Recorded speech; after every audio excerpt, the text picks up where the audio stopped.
Karakteristik negara maju dan berkembang. Negara maju memiliki tingkat pertumbuhan penduduk yang rendah, kesempatan kerja yang memadai, mata pencaharian mayoritas di bidang industri, pendapatan per kapita yang tinggi, tingkat pendidikan yang tinggi, tingkat kesehatan yang tinggi, dan teknologi yang maju. Sedangkan negara berkembang memiliki tingkat pertumbuhan penduduk yang tinggi, tingkat pengangguran yang tinggi, mata pencaharian bergantung kepada sektor pertanian, pendapatan per kapita rendah, tingkat pendidikan rendah, tingkat kesehatan rendah, dan teknologi yang kurang maju. Baik, berikut adalah peta sebaran negara maju dan negara berkembang di benua Eropa, Asia, Afrika, Australia, dan Oseania, dan juga yang terakhir Amerika. Dan subregion benua Asia. Dilansir dari situs web Atlas, benua Asia terbagi menjadi 6 region, yaitu Asia Tengah, Asia Timur, Asia Selatan, Asia Tenggara, Asia Barat, dan Rusia. Berikut penjelasannya. Asia Tengah secara politik dibagi menjadi 5 negara, yakni Tajikistan, Uzbekistan, Kazakhstan, Turkmenistan, dan Kirgistan.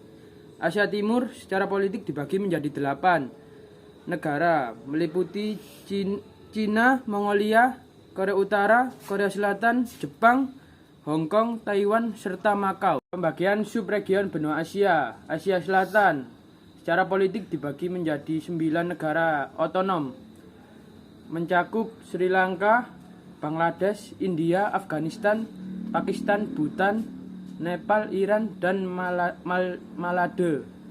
Asia Tenggara secara politik dibagi menjadi 11 negara, yaitu Brunei Darussalam, Kamboja, Indonesia, Laos, Malaysia, Myanmar, Filipina, Singapura, Thailand, Timur Leste, dan Vietnam. Asia Barat secara politik dibagi menjadi negara Georgia, Armenia, Azerbaijan, Turki, Siprus, Suriah, Lebanon, Israel, Palestina, Yordania, Irak, Oman, Yaman, Bahrain, Qatar, dan Arab Saudi. Rusia, wilayah Rusia membentang di sepanjang Asia Utara dan sebagian Eropa Timur. Bagian Asia yang termasuk wilayah Rusia adalah Siberia atau yang sering disebut Asia Utara. Sumber daya manusia pada benua Asia. Laju pertumbuhan penduduk Asia mencapai 1,5% per tahun. Walau begitu, persebaran dan pertumbuhan penduduknya tidak merata di setiap kawasan loh. Penduduk di benua Asia terdiri atas 3 ras utama, yaitu ras Mongoloid, ras Kaukasoid, dan ras Negroid. 3 ras tersebut telah bercampur baur sehingga mengalami proses asimilasi antara satu dengan lainnya. Jumlah penduduk kurang lebih 4.164.252.000 jiwa. Usia harapan hidup yang pertama tinggi, yaitu Jepang, Singapura, Brunei, Korea Selatan, dan Israel.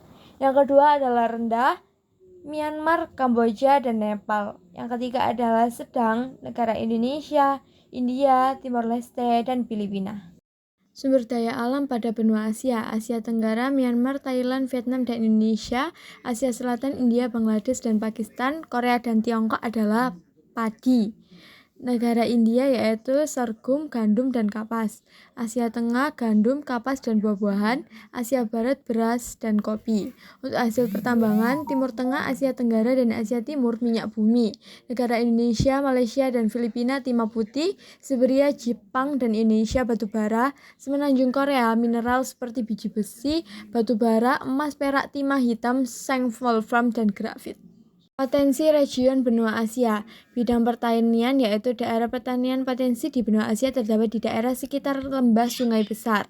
Kamu bisa lihat di Asia Tenggara banyak negara yang menghasilkan padi, terutama Myanmar, Thailand, Vietnam, dan Indonesia.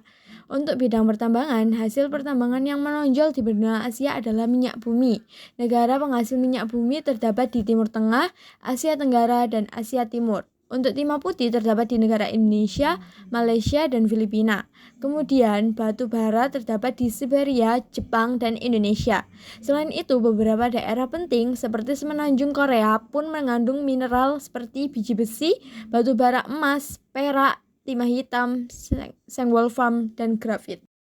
Yang pertama yaitu kerjasama bilateral, merupakan kerjasama yang dilakukan oleh 2 negara yang memiliki hubungan diplomatik dengan tujuan saling menguntungkan antara kedua belah pihak. Dan karena pada kenyataannya ada banyak sekali kerjasama bilateral yang terjadi, pada video kali ini saya akan menyebutkan kerjasama bilateral yang dilakukan oleh negara Indonesia dari berbagai bidang. Contohnya pada bidang ekonomi, kerjasama Indonesia sebagai negara berkembang dengan Korea Selatan sebagai negara maju dalam perdagangan bebas atau free trade area atau EFTA melalui perjanjian Indonesia-Korea Comprehensive Economic Partnership Agreement (ICEPA), dan pada bidang kesehatan kerjasama Indonesia sebagai negara berkembang dengan negara Amerika sebagai negara maju dalam penanggulangan COVID-19 yang memberikan lebih dari 5 miliar dolar dan termasuk lebih dari 1 miliar dolar untuk membantu memperkuat sistem kesehatan di Indonesia. Pada bidang kependidikan, kerjasama Indonesia sebagai negara berkembang dengan negara Jepang sebagai negara maju dalam pertukaran pelajar dan mahasiswa. Dan pada bidang yang terakhir yaitu bidang keamanan, kerjasama Indonesia sebagai negara berkembang dengan negara Amerika Serikat sebagai negara maju dalam program Indonesia United States Security Dialogue (IUSSD), yaitu bantuan anti terorisme pasca peristiwa 11 November 2021. Selanjutnya yaitu materi tentang kerjasama antara negara-negara maju dengan negara-negara berkembang di seluruh dunia. Nah, sebelum itu, apa sih kerjasama internasional? Dapat diartikan sebagai hubungan kerjasama yang dilakukan oleh dua negara atau lebih yang sudah merdeka dan berdaulat untuk mencapai tujuan-tujuan tertentu. Bentuk kerjasama ini saling menguntungkan antara negara satu dengan negara lainnya. Dan bentuk kerjasama ini bisa secara bilateral, regional, maupun multilateral. Nah, kita akan kupas satu-satu bentuk kerjasamanya ya. Kerjasama yang kedua yaitu regional, adalah kerjasama yang terjalin antara suatu negara dengan negara yang berada di dekatnya. Nah, contoh dari kerjasama regional ini adalah kerjasama antara negara-negara ASEAN yang meliputi berbagai aspek, di mana Singapura sebagai negara maju mau bekerjasama dengan 9 negara berkembang seperti Indonesia, Malaysia, Filipina, Thailand, Brunei, Vietnam, Laos, Kamboja, dan Myanmar. Dan contoh kerjasama regional lainnya yaitu ada APEC, CICA, PIF, EFTA, dan AU, dan lain-lain. Kerjasama yang terakhir yaitu kerjasama multilateral. Kerjasama multilateral itu diselenggarakan oleh negara-negara atau bangsa-bangsa di dunia tanpa memandang wilayah ataupun kepentingan tertentu. Nah, contoh kerjasamanya yaitu kerjasama yang ada pada Perserikatan Bangsa-Bangsa atau yang biasa disebut dengan PBB.